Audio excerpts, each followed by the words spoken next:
Halo teman-teman, jumpa lagi di channelku Laura Moni.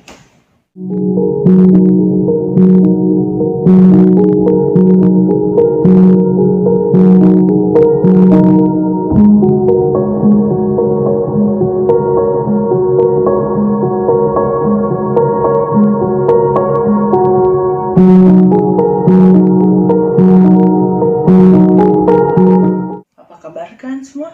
Sebelumnya terima kasih buat kalian yang udah like, share, dan subscribe channelku. Please, jangan lupa terus dukung channelku dengan klik like, subscribe, and share video-videoku. Di video kali ini aku mau bercerita tentang beberapa kejadian kecelakaan kereta api di perlintasan kereta api Pondok Betung Bintaro. Mungkin kalian pernah dengar tragedi Bintaro?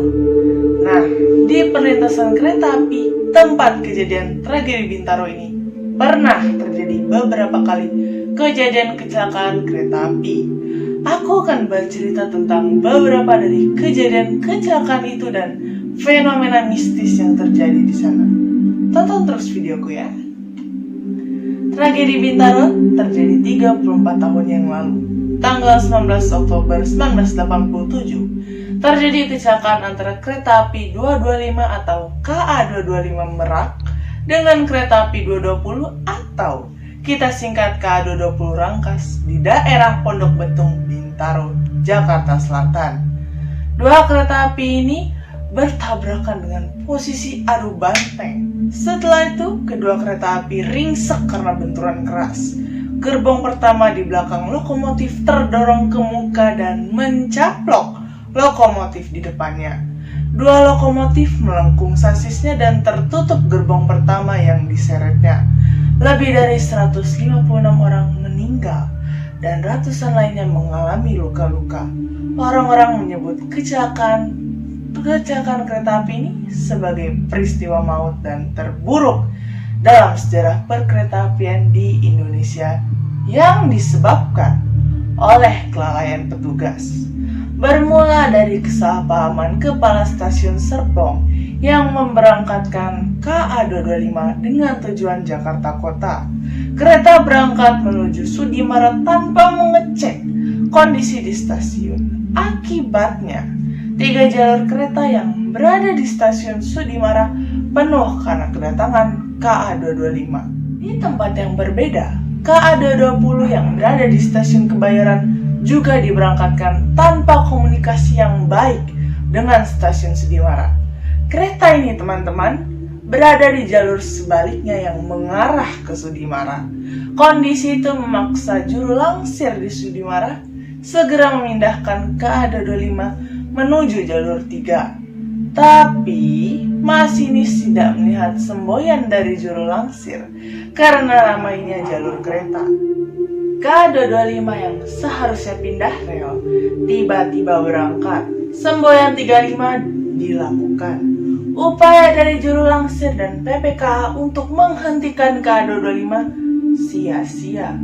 Lokasi kecelakaan yang berada di tikungan juga menyebabkan kedua masinis di kereta itu tidak saling melihat. KA225 yang membawa 7 gerbong akhirnya bertabrakan dengan KA220 di Desa Pondok Betung jam 6.45 menit pagi. KA220 dengan kecepatan 25 km per jam, sedangkan KA225 dengan kecepatan 30 km per jam. Saling beradu. Kereta baru bisa berhenti total sekitar 200 meter setelah direm mendadak. Masinis berusaha untuk menghentikan laju kereta api, tapi terkendala karena peralatan rem yang digunakan sudah tua. Sebelum tragedi terjadi, kedua masinis tidak mengetahui jika masing-masing kereta api melintas di rel yang sama. Pada saat kejadian tragedi itu, masinis dan kondektur yang selamat dalam peristiwa itu mendapat sanksi tegas. 15 orang petugas stasiun PJKA atau Perusahaan Jawatan Kereta Api mendapatkan pemeriksaan intensif. Setelah diproses, akhirnya para petugas itu mendapatkan sanksi. PPKA atau Pemimpin Perjalanan Kereta Api Sudimara dianggap bersalah karena memberikan persetujuan persilangan kereta dari Sudimara ke Kebayoran tanpa persetujuan sebelumnya dari PPK Kebayoran. PPK Stasiun Kebayoran juga disalahkan karena tidak berkoordinasi lebih lanjut dengan Sudimara. Masinis KA225 dipersalahkan karena begitu menerima bentuk tempat persilangan langsung berangkat tanpa menunggu perintah PPKA dan kondektur. Jadi benar-benar kejadian ini karena faktor kesalahan manusia ya teman-teman. Kecelakaan yang terjadi antara dua kereta api ini memakan korban ratusan orang tewas dan luka-luka. Suara benturan sangat kencang, asap hitam mengepul dan mayat-mayat bergelimpangan. Sebagian sudah dalam keadaan tidak utuh. Tercium bau anyir darah, tubuh korban-korban yang lain terjepit di antara besi-besi dan sebagian masih hidup. Orang-orang yakin banyak penampakan terjadi di area ini membuat suasana di area lintasan kereta menjadi kawasan angker. Di lintasannya sendiri juga sudah berulang kali terjadi kecelakaan yang memakan korban nyawa. Kalian tahu tidak? Sebelum tragedi Bintaro 1, di tempat kejadian yang sama ada pembantaian di tahun 1948 yang menewaskan para pejuang dari Banten. Saat itu, para pejuang sedang menuju markas penjajah Belanda yang sekarang jadi Stasiun Kebayoran Lama atau Tangsi.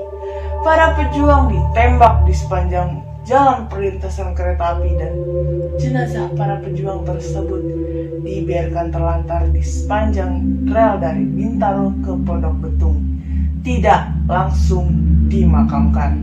Ini menurut kesaksian warga sekitar yang sudah sepuh ya teman-teman. Tahun 2013, kecelakaan kembali terjadi di perlintasan kereta api Pondok Betung Jakarta Selatan ini antara kereta dan truk BBM. Mungkin kalian ingat peristiwa yang dikenal dengan tragedi Bintaro 2 ini? Kereta baru berjalan beberapa menit atau berjarak sekitar 2,5 km dari stasiun Pondok Ranji. Tiba-tiba kereta menabrak truk tangki Pertamina yang membawa BBM di perlintasan Palang Pintu Pondok Betung atau perlintasan nomor 57A Bintaro. Kejadian terjadi sekitar jam 11.15 siang. Kejadiannya begitu cepat. Suara ledakan terdengar jelas dan seluruh penumpang panik. Kereta api langsung mengeluarkan asap dan langsung disusul dengan kobaran api. Penumpang yang didominasi perempuan langsung menjerit, menangis dengan posisi yang berjatuhan karena kereta itu terguling, teman-teman. Kondisi terparah berada pada kereta khusus perempuan. Beberapa dari mereka terinjak-injak karena ingin menyelamatkan diri. Beberapa menit kemudian, warga di sekitar lokasi kejadian langsung berlarian untuk menolong korban. Warga juga memaksa untuk membuka pintu dan jendela kereta api. Sebanyak 9 orang dinyatakan tewas dan korban luka-luka tercatat sekitar 80 orang.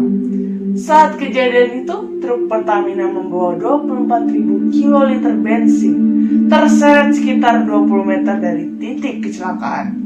Suara ledakan pun terdengar berkali-kali dan asap hitam membumbung di udara.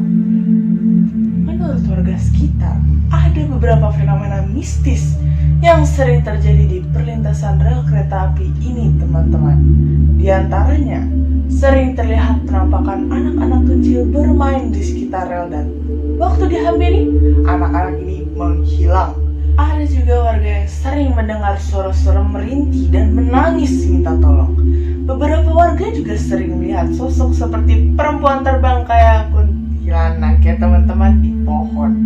Kadang juga mengganggu orang yang melintasi rel. Potongan-potongan tubuh seperti jari, kepala yang menjadi tubuhnya juga sebaliknya, tubuh yang menjadi kepalanya. Serem ya teman-teman.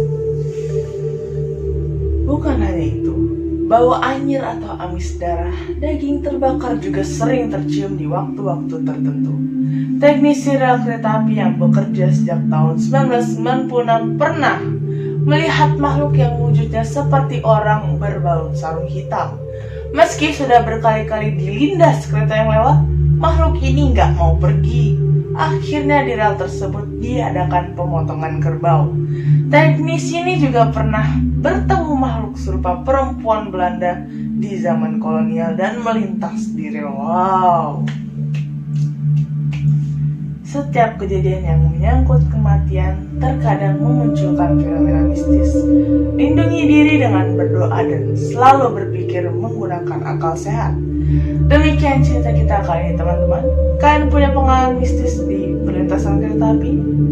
Tulis di komen ya. Terima kasih sudah menonton videoku dari awal sampai akhir. Jangan lupa subscribe and share video-videoku. So, tetap sehat, tetap semangat. See you guys on my next video.